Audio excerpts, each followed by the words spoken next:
Hi Erik. How have the team recovered from yesterday, and is there anyone back? Do you expect anyone back for Sunday? I can't say in this moment. We're working on to bring players back. We have seen yesterday Licha Martinez. He had a good session now as well. There were also others on the pitch, like Rafa Varane, Victor Lindelof. They returned on the pitch, and yeah, we have to see how far they are, how far they are on Sunday. Tomorrow we have off. Saturday we have a training, and then we will see what we have. You've obviously got the FA Cup looming large, and before that, the England squad announcements made on Tuesday. We've not seen Harry Maguire for a while. We've not seen Luke Shaw for even longer. What's the situation there? Are they going to be available for the Cup final? Are they going to be available for England at the Euros? For England, I can't say. It's not up to me.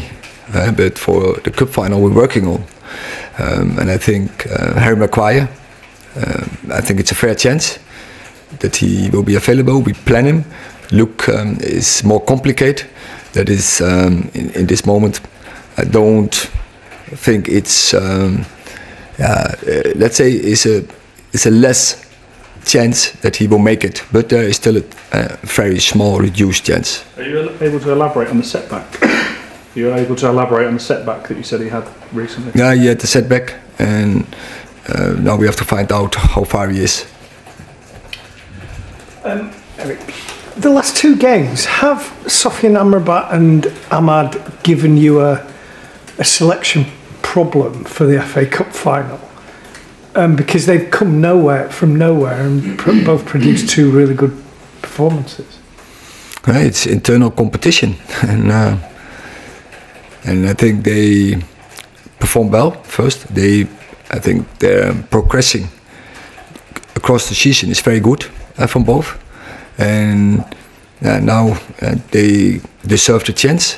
They took the chance, and yeah, that's a luxury problem, which is good, and that is actually what I need, what I was waiting for so long.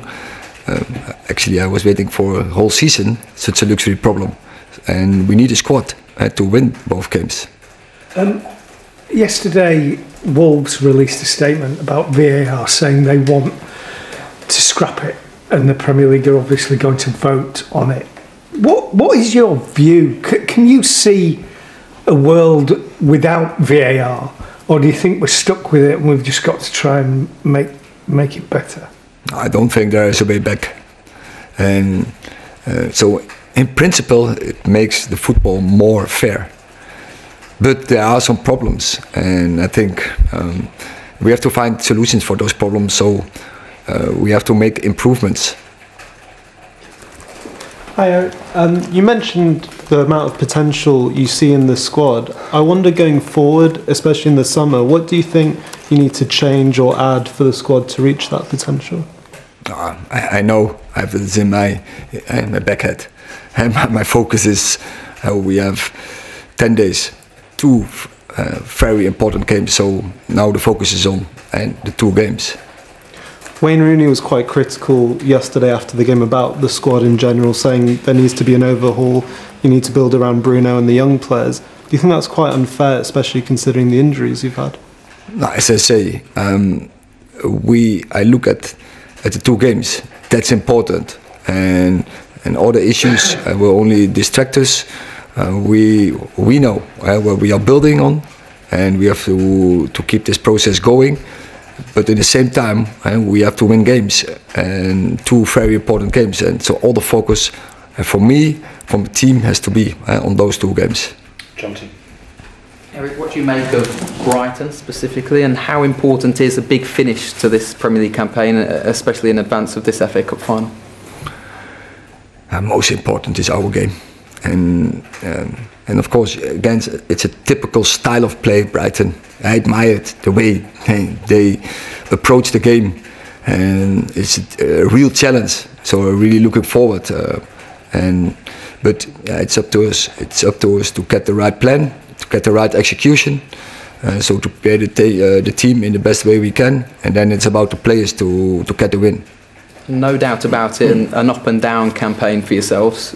What lessons have you specifically learned about yourself during this campaign? I think also that I don't go into a reflection in this moment. My focus is, and that is the main, win those 2 games. And I think that is all the energy I have now has to be in those 2 games. Neil. Erik, was the last 2 games, I know they lost against Arsenal, but still the performance was there. Did it give you, or did it show the belief that the players are still playing for you? Because often when there's a run of bad results, they say, oh, he's not playing for the manager, but that was an example that they were. There was only one very poor performance, and so all the others, there was always a very good spirit. I would also almost say across the season, across all the problems we had, and I don't think I have to sum them up again, but we have had them. But the spirit in the team, the fighting spirit was always there. The dynamic was always there, and I think we had also some good performances, even when the best players were not available. And sometimes, but you know, when all the best players are not available and you have to change so many things, the patterns are not there, and the routines are not there. Now lately, in the last 2 games, we are returning some players, players who progressed very well, came in the team, and the performance, as you say, we are good in the last 2 games.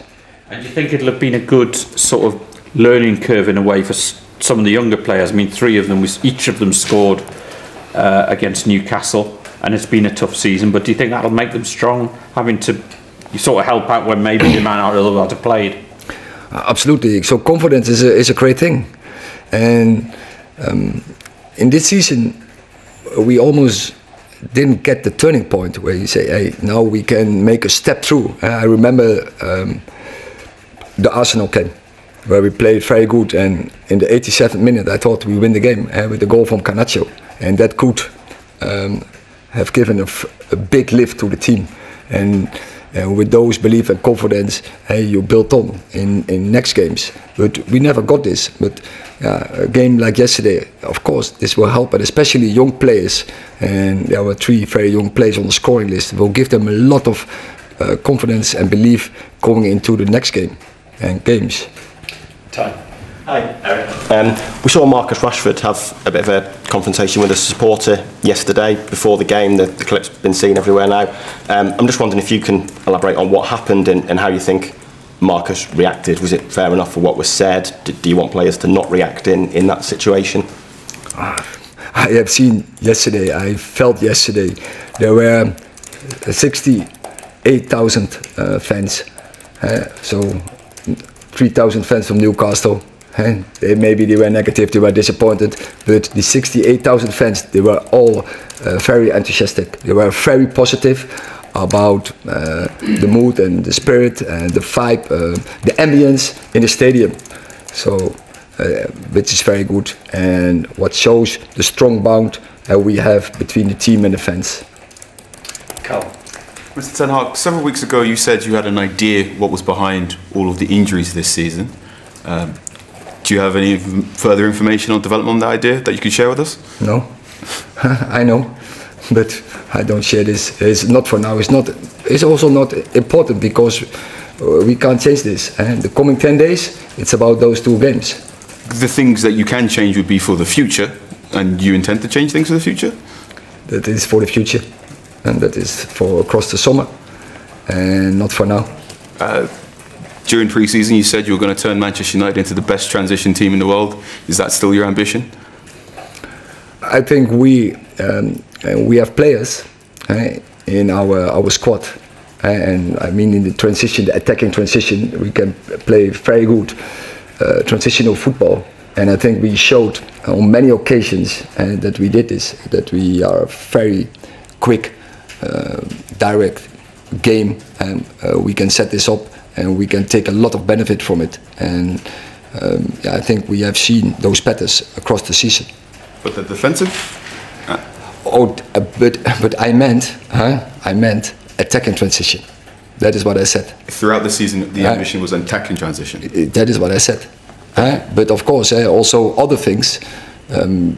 you have to be on top level, possession stuff, and that you keep the ball. And also, of course, at defending. If you want to win games, it starts always, that is the foundation from every win, is a good defense.